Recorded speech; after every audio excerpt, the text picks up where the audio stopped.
የአዲስ አበባ ዩኒቨርሲቲ ስኩል ኦፍ ኤርዝ ሳይንስ ኃላፊ ነኝ። ዛሬ እዚህ የቀረብኩት ስለ ስኩል ኦፍ ኤርዝ ሳይንስ አንዳንድ ነገር ወይ ደግሞ መረጃ ለተማሪዎቻችን ለሌሎችም የኤርዝ ሳይንስ አገልግሎት ለሚፈልጉት ስለ ስኩሉ ወይ ደግሞ ስለ ትምህርት ክፍሉ አንዳንድ መረጃ ለመስጠት ነው። ብዙዎቹ እንደሚያውቁት የአዲስ አበባ ዩኒቨርሲቲ ስኩል ኦፍ ኤርዝ ሳይንስ ሲኒየር የሆነ ወይ ደግሞ ትልቅ ልምድ ያለ ስኩል ነው። በ1956 ዩኒቨርሲቲው ከተመሰረተ በኋላ ቀጥሎ ወዲያውኑ የተመሰረተ ስኩል ነው። ያ ማለት ይሄ ረጅም ዓመት በቆየበት ጊዜ አገሪቱ ላይ ያሉት የጂኦሎጂ ባለሙያዎች ያፈራ ስኩል ነው ማለት ነው። በተለያዩ ዩኒቨርሲቲ ላይ ያሉትም ብዙዎቹ የዚህኛው ስኩል ውጤት ነው። በ1956 የባችለር ኢን ጂኦሎጂ የጀመረ ቢሆንም ከዛ ቀጥሎ በ1978 አካባቢ የፖስት ግራጁዌት ወይ ደግሞ የድህረ ምረቃ ትምህርት ክፍሎቹን በተለያየ ዘርፍ በማስተርስም በፒኤችዲ የጀመረ ስኩል ነው ማለት ነው። ይሄ ስኩል ያው ቅድም እንዳልኩት ከሀገሪቱ ላይ ትልቅ ሲኒየር ወይ ደግሞ ልምድ ያላቸው ትልቅ የባለሙያ አቅም ያለ ስኩል ነው። በሀገሪቱ ሳይሆን ኢቨን በአፍሪካ በተለይ ኢስት አፍሪካ ደረጃ በስነ ምድር ጥሩ ልምድ ያካበቱ ፕሮፌሰሮች የያዘ ስኩል ነው። በዚህ መሰረት ስኩል በዚህ ሰዓት ወደ 12 ፉል ፕሮፌሰሮች በተለያየ ስፔሻላይዜሽን የያዘ ስኩል ነው። እዛው በአሶሺየት ፕሮፌሰር ሌቨል ወደ 7 ኤክስፐርቶች ወይ ደግሞ ባለሙያዎች በተለያየ ስፔሻላይዜሽን ያለ ስኩል ነው። እንደዛውም በተጨማሪ የአሲስታንት ሌቨል ላይ ያሉት ወደ 9 ኤክስፐርቶች ወይ ደግሞ የተለያየ ስፔሻላይዜሽን ያላቸው ባለሙያ አለ። በሌክቸረር ደረጃ 13 ባለሙያዎች አሉ። በላብ ወይ ደግሞ ቴክኒሻን ላብ አሲስታንት ወደ 9 የያዘ ስኩል ነው ማለት ነው። እንደዛው አድሚኒስትሬሽን ስታፍ ያለ ስኩል ነው። ይሄ የሰው ኃይሉን ስናየው ይሄ ስኩል ትልቅ ስኩል ቅድም እንዳልኩት በአፍሪካ ሌቨል ትልቅ ባለሙያ ወይ ደግሞ የሰው ሀብት ወይ ደግሞ ጥሩ ልምድ ያላቸው የሰው ኃይል ያለ ስኩል ነው ማለት ነው። በዚህ ስኩል ተማሪዎቹም አሉን። በዚህ ሰዓት እንደ ድሮ ባይሆኑም ቁጥሩ የቀነሰ ቢሆንም አሁን በዚህ ጊዜ ወደ 71 የቢኤስሲ ተማሪ አለን። እንደዛውም ወደ 56 የማስተርስ ፕሮግራም እየተከታተሉ ያሉ በተለያየ ስፔሻላይዜሽን ተማሪዎች አሉን። በተጨማሪ ወደ 32 የፒኤችዲ ትምህርታቸውን እየተከታተሉ ያሉ ተማሪዎች አሉን ነው። በአጠቃላይ በዚህ ሰዓት ወደ 159 ተማሪዎች በአንድ ላይ ይዞ እየሰራ እያስተማረ እና ምርምር ስራ እየሰራ ያለ ስኩል ነው ማለት ነው። በዚህ ስኩል ላይ የተለያዩ ፕሮግራሞች አሉን። ለምሳሌ የቢኤስሲ ኢን ጂኦሎጂ አንድ አለን። በተጨማሪ በፖስት ግራጁዌት ሌቨል 6 የማስተርስ ፕሮግራም በተለያየ ስፔሻላይዜሽን እና እንደዛውም 5 ፒኤችዲ ፕሮግራምስ በተለያየ ስፔሻላይዜሽን ይዟል ማለት ነው። የስድስቱ ኤምኤስሲ ፕሮግራሞች የራሳቸው ከስር ስፔሻላይዜሽን አለ። ለምሳሌ አንዱ ኤምኤስሲ ፕሮግራም ጂኦሳይንስ ወይ ደግሞ ኤምኤስሲ ኢን ጂኦሳይንስ የሚል ሜጀር ፕሮግራም ሲሆን በስሩ ወደ 4 ስፔሻላይዜሽን የያዘ ፕሮግራም ነው። ይሄ ፕሮግራም ቢኤስሲ ጂኦሳይንስ ሆኖ ስፔሻላይዜሽኑ ጂኦኬሚስትሪ እንደ ፔትሮሎጂ የሚል ስፔሻላይዜሽን ከስሩ አለ። ስትራቲግራፊ እንደ ሴዲሜንቶሎጂ የሚል ስፔሲፊክ ስፔሻላይዜሽን በውስጡ ይዟል። ስትራክቸራል ጂኦሎጂ የሚሉ በውስጡ ይዟል። ሌላው ፓሌንቶሎጂ ፓሊዮአንትሮፖሎጂ እንደ ፓሊዮ ኤንቫይሮንመንት የሚለው ሌላ ስፔሻላይዜሽን ነው ማለት ነው። ይሄ ቤዚክ ጂኦሳይንሱ 4 ስፔሻላይዜሽን በውስጡ የያዘ አንድ ፕሮግራም ነው ማለት ነው። ቅድም እንዳልኩት እዚህ ኤሪያ ላይ በጣም ጥሩ ልምድ ያላቸው ፕሮፌሰሮች እነኚህን ኮርሶች በተለያየ ስፔሻላይዜሽን የሚሰጡት እና ምርምር ስራ የሚያሰሩ ናቸው ማለት ነው። ሁለተኛ ኤምኤስሲ ፕሮግራም ኢኮኖሚክ ጂኦሎጂ የሚለው ፕሮግራም አለን። የዚህ ፕሮግራም በውስጡ 3 ስፔሻላይዜሽኖች አሉ። ኢኮኖሚክ ጂኦሎጂ ወይ ደግሞ ኤምኤስሲ ኢኮኖሚክ ጂኦሎጂ በስሩ ሚነራል ሪሶርስ ስፔሻላይዜሽን አለ። ፔትሮሊየም ኢን ኮል ስፔሻላይዜሽን አለ። ሶስተኛው ጂኦተርማል ኤነርጂ ስፔሻላይዜሽን በውስጡ የያዘ ፕሮግራም ነው ማለት ነው። ሌላኛው ኤምኤስሲ ፕሮግራም ኤምኤስሲ ኢን ጂኦሎጂካል ኢንጂነሪንግ የሚለው ኮርስ አለ። ይሄኛውም በውስጡ 2 ስፔሻላይዜሽኖች ይዟል። አንደኛ ኢንጂነሪንግ ጂኦሎጂ የሚለው ስፔሻላይዜሽን ነው። ሁለተኛ ኤንቫይሮንመንታል ጂኦሎጂ ኤንድ ጂኦሃዛርድ የሚለው ስፔሻላይዜሽን በውስጡ የያዘ ፕሮግራም ነው። ሌላኛው ኤምኤስሲ ፕሮግራም ኤምኤስሲ ኢን ሃይድሮጂኦሎጂ የሚለው ፕሮግራምም አለን ማለት ነው። ሌላኛው ኤምኤስሲ ፕሮግራም ኤምኤስሲ ኢን ጂኦፊዚክስ የሚለው ፕሮግራም አለን። ይሄ ፕሮግራም በውስጡ 2 ስፔሻላይዜሽን የያዘ ፕሮግራም ነው። አንደኛ አፕላይድ ጂኦፊዚክስ ወይ ደግሞ ኤክስፕሎሬሽን ጂኦፊዚክስ የሚል ፕሮግራም ወይ ደግሞ ስፔሻላይዜሽን የያዘ ነው። ሌላኛው ሶሊድ ኤርዝ ጂኦፊዚክስ የሚለው ስፔሻላይዜሽን የያዘ ፕሮግራም ነው ማለት ነው። ሌላኛው የኤምኤስሲ ፕሮግራም ኤምኤስሲ ኢን ጂኦ ኢንፎርማቲክስ የሚለው ፕሮግራም ነው። ይሄ ብዙ ጊዜ ኤምኤስሲ ኢን ጂአይኤስ ኤንድ ሪሞት ሴንሲንግ የሚለው ፕሮግራም ነው። ስሙን ሞዲፋይ ተደርጎ ጂኦ ኢንፎርማቲክስ ተባለ እንጂ በውስጡ የያዘው የጂአይኤስ ኤንድ ሪሞት ሴንሲንግ ኤምኤስሲ ነው ማለት ነው።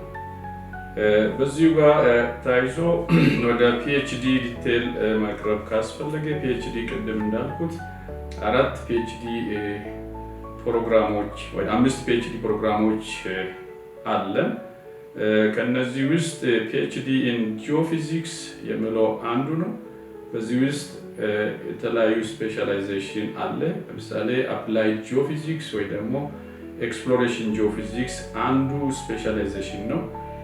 ሌላኛው ሶሊድ ኤርዝ ጂኦፊዚክስ የሚለው ሌላ ስፔሻላይዜሽን ነው። እዚህ ስር ሌሎች ዲቴል ሴስሞሎጂ ምናምን ተብሎ የተከፋፈሉ ስፔሻላይዜሽኖች በውስጡ የያዘ ነው።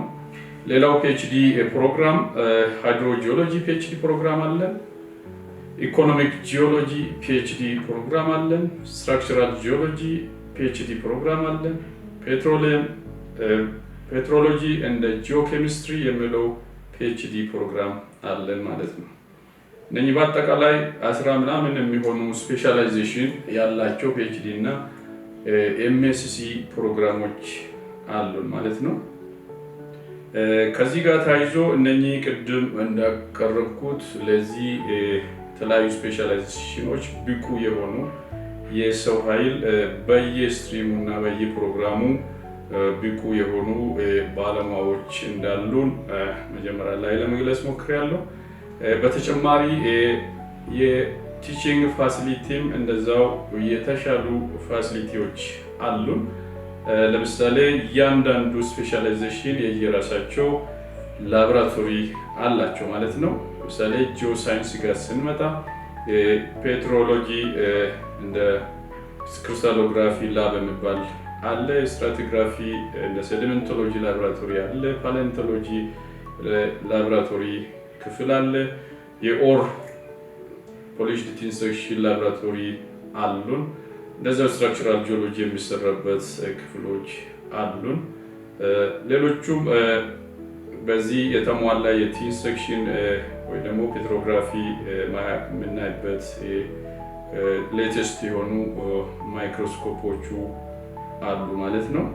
ሌሎቹም እንደዛው የሃይድሮጂኦሎጂ ጋር ታይዞ ያሉት ኢቭን ሁለት ላቦች አሉ የጂኦ ኬሚስትሪ እና ሌላው አናሊሲስ የምናደርግበት በተለይ የአይሶቶፕ ጂኦ ኬሚስትሪ ላቡ በኢስት አፍሪካ ደረጃ ትልቅ ቫልዩ ያለ ላቦራቶሪ ነው።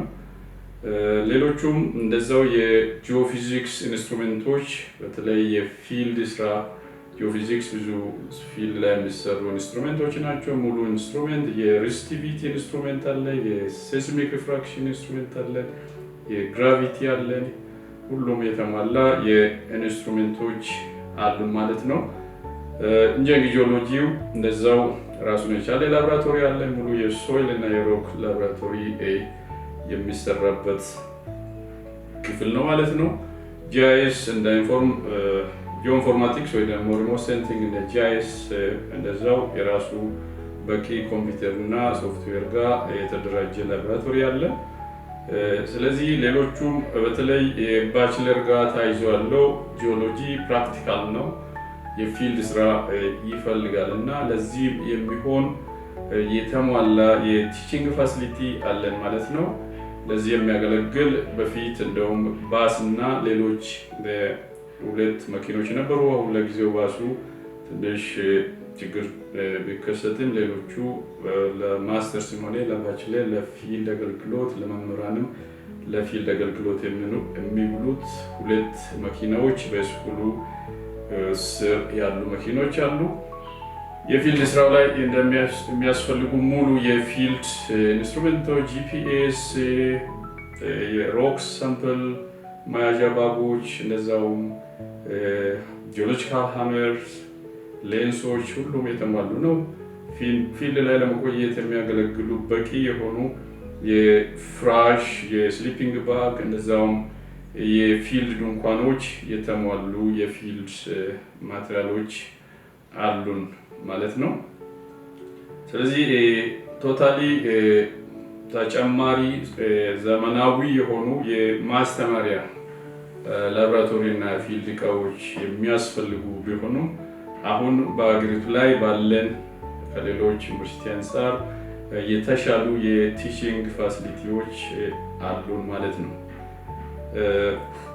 ከዚሁ ጋር ተያይዞ የሌሎቹም አገልግሎቶች እንሰጣለን። በተለይ አሁን አዲስ አበባ ዩኒቨርሲቲ የአውቶኖመስ ዩኒቨርሲቲ ወይ ደግሞ ራስ ገዝ ዩኒቨርሲቲ በመሆኑ ተጨማሪ ስራዎች ከማስተማር ውጪ የማማከር አገልግሎት ወይ ደግሞ ኮንሰልታንሲ ሰርቪስ እንሰጣለን ማለት ነው። በዚህ ኤሪያ ላይ ሙሉ የጂኦሳይንስ ኮንሰልታንሲ ሰርቪሶች እንሰጣለን። ጂአይኤስ ጋር ወይ ደግሞ ሪሞት ሴንሲንግ እና ጂአይኤስ ጋር ታይዞ ያሉት ማንኛውም ስራ ሰርቪስ ትሬኒንግ እና ኮንሰልታንሲ ሰርቪስ እንሰጣለን። የሃይድሮጂኦሎጂ ጋር ታይዞ ያሉት ማንኛውም አገልግሎት እንሰጣለን። ከውሃ ጥናት ከርሰ ምድር ውሃ ጥናት እስከ ሱፐርቪዥን ያሉት ማንኛውም ስራዎች መስራት እንችላለን ወይ እየሰራንም ነው።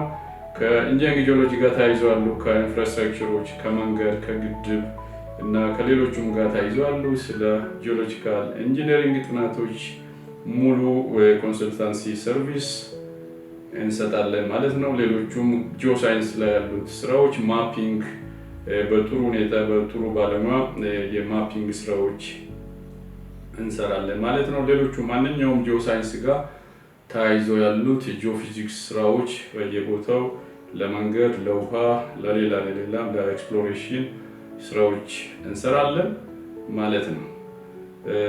ከዚሁ ጋር ታይዞ የኛ አገልግሎት ብዙ የተሻለ ለማድረግ ከአገር ውስጥና ከአገር ውጭም ካሉት ዩኒቨርሲቲዎች እና ሌሎችም ኢንዱስትሪዎች ጋር ጥሩ ሊንኬጅ ወይ ደግሞ ኮኔክሽን አለን። ብዙ ላቦራቶሪ እቃዎችን በዛ በኩል እንዲሟላ ጥረት እየተደረገ ነው። ብዙ ስታፎቻችን ቅድም እንዳልኩት በጣም አውትስታንዲንግ እና ልምድ ያላቸው በመሆኑ ትልልቅ ፕሮጀክቶቹን ወደ ስኩሉ በማምጣት በተለይ የፒኤችዲ እና ኤምኤስሲ ተማሪዎቹን በዛም እንዲደጉሙ የሚደረጉ ጥረቶች አሉ ማለት ነው። ማለት እንደሚታወቀው አገሪቱ በምትሰጠው ወይ ደግሞ ካላት አቅም አንጻር የሪሰርች ወይ ደግሞ ለምርምር የሚሰጠው ገንዘብ አናሳ በመሆኑ ወይ ደግሞ አንዳንዶቹ በግላቸው ሲማሩ ወደ ምርምሩ ሲሄዱ ትልቅ ቻሌንጅ ሊገጥማቸው ስለሚችል እነዛም በተቻለ መጠን ስኩሉ ፕሮጀክት ያላቸው መምህራን ድጋፍ የማድረግ ስራዎች እየተሰሩ ነው። ሌላው በአጠቃላይ በተለይ ኤምኤስሲ እና ፒኤችዲ ማመልከት ለሚፈልጉ ተማሪዎች አዲስ አበባ ዩኒቨርሲቲ አሁን በተለይ አዲስ አበባ ላይ አንዱ ቻሌንጅ የመኖሪያ ችግር ነው ማለት የዶርሚተሪ ችግር ነው። ስለዚህ አዲስ አበባ ዩኒቨርሲቲ የተወሰኑ ዶርሚተሪ በጣም በወረደ በትንሽ ዋጋ ለተማሪዎች መስጠት ጀምሯል እና እንደ ድሮ ቻሌንጅ ላይገጥማቸው ይችላል ማለት ነው። ስለዚህ በአጠቃላይ የስኩሉ ይሄን ይመስላል። በጣም አውትስታንዲንግ ስኩል ነው። በአዲሱ አሁን በተደረገው ራስ ገዝነት በአዲስ ሲስተም ወይ ደግሞ በአዲስ ኃይል በአዲስ ስትራክቸርስ ስኩሉ እየሰራ ይገኛል።